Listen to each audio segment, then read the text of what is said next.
Hey, welcome to Ruakaka Beach in New Zealand. This is probably one of my favorite places to paint, probably because I'm a lazy painter and my house is just over the sand dunes there, so I've painted this scene quite a lot. What I love about painting here is that you've got a beautiful harmonious color scheme because the sky is reflected so well in the water, and it's also like painting an abstract painting, because it's really just big areas of color and a few small areas of detail. So it's quite an easy, fun painting to do, but it always comes out really good.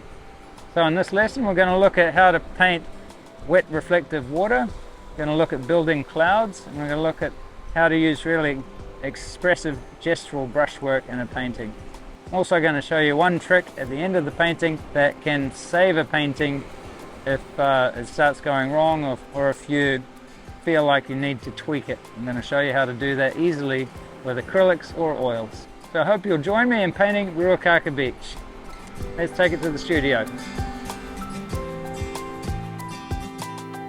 So when it comes to design, you'd think that looking at a big flat beach, that if I paint it for 20 years, eventually you're going to run out of design options.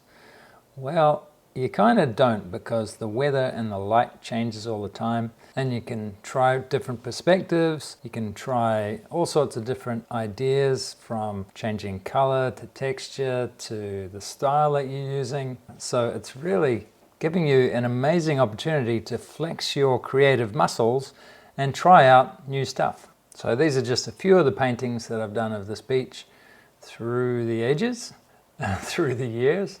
So you can see the styles really range from fairly representational to quite abstract and painterly. This one's a painting of my boy going down to the beach when he was so little. And this is the dune grasses being set on fire by the evening sunlight. This is a much more subdued painting from the end of the beach closer to Waipu Cove. And the next two aren't of my beach, but they do show different approaches to wet reflective water. This one's more painterly. So in this painting, I don't want to work from any particular reference photo, but I do want to use the elements from this sort of scene and just merge them into a painting that's going to be pretty easy for you to paint, and that hopefully is going to end up looking great. My three main ideas is that I want a big puffy cloud, a beautiful big lead-in in the water reflecting that cloud, and a sunlit spot on the beach in the distance. Something like this. So let's take this to the canvas. So we've got a 14-inch square canvas here, taped out onto a board. Okay, now I'll just let that dry for about half an hour. Okay, so I'll lay in the shape of our big cloud by painting around it. And paint the background blue sky.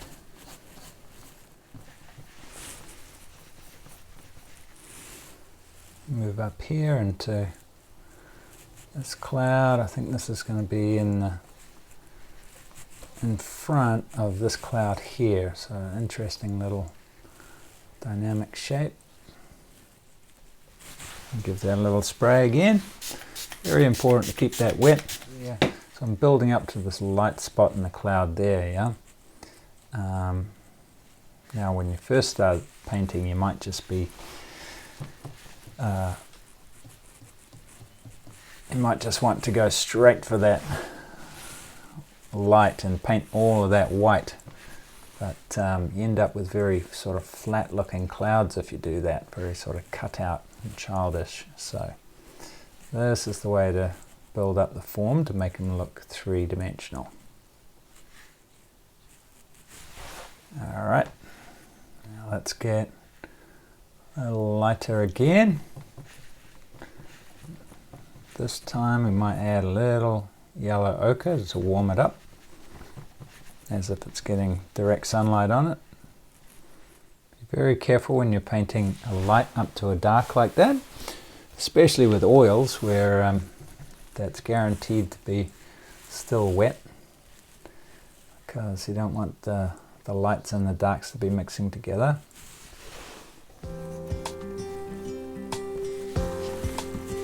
Okay, now that I've got that, I might pop in distant hill, just with some more phthalo there. It's neat how you can just make a whole hill with just a few brush strokes. That's what I love about this expressive brushstroke style.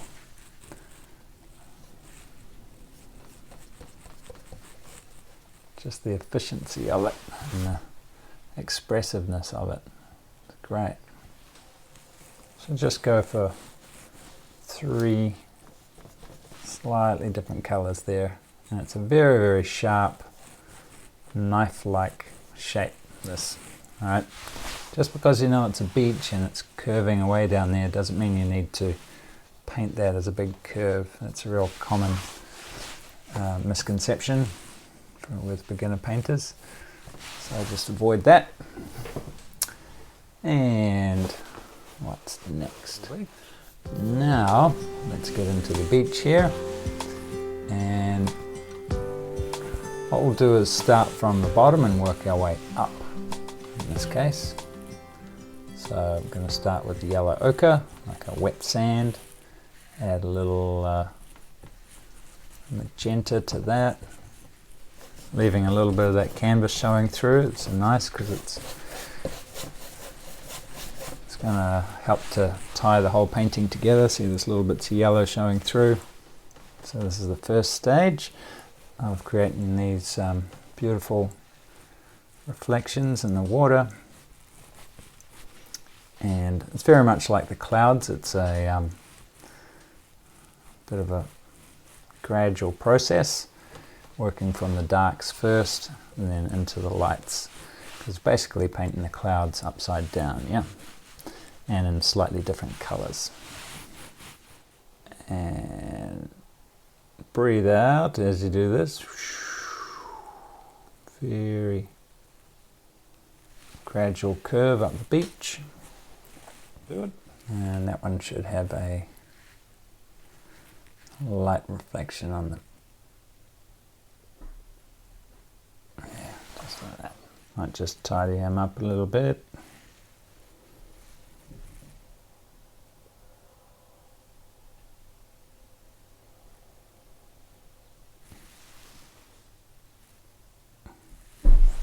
Okay. Okay, so I've come back the next day. This is all dry, and one thing I'm not happy with and I'd like to change is the relationship of the colors between here and here. I think just make a nice consistent mix.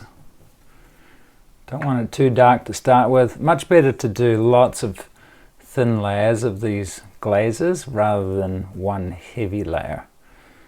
It just looks better and it gives you time to adjust it and decide if this is what you really want or not. Just building it up a little bit at a time.